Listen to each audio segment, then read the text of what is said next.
Nutrients for high blood pressure?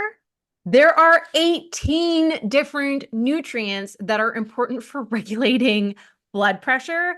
So let's just look at three of maybe the most important, certainly the best understood. The first and probably most important is potassium, in part because 97.8% of Americans don't get enough potassium from their diets.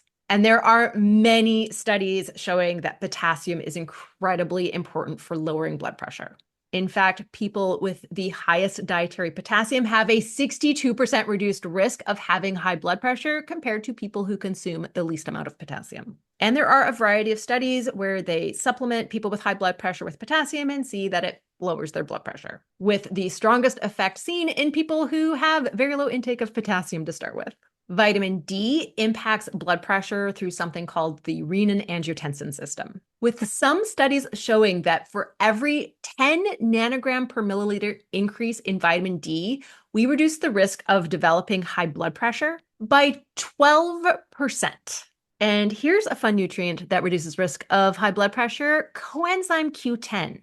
This is a vitamin-like compound, and there are so many studies looking at coenzyme Q10 supplementation in people with hypertension that we have meta-analyses of those randomized controlled trials showing both that coenzyme Q10 can lower blood pressure, but also that it can reduce the need for blood pressure lowering medications in people with very high blood pressure. Now, remember, this is just 3 out of the 18 nutrients that are important for regulating blood pressure. And if you want to know the details of how all 18 of those nutrients are important for blood pressure regulation, I have an ebook called Nutrients for High Blood Pressure that is available in my Patreon. And the fact that there are 18 nutrients important for blood pressure also highlights the value of a Nutrivore approach, where the goal is just to get all of the nutrients our bodies need from the foods we eat. And that's because a food-based approach is the most effective, cheapest, and easiest way to get all of the nutrients our bodies need, including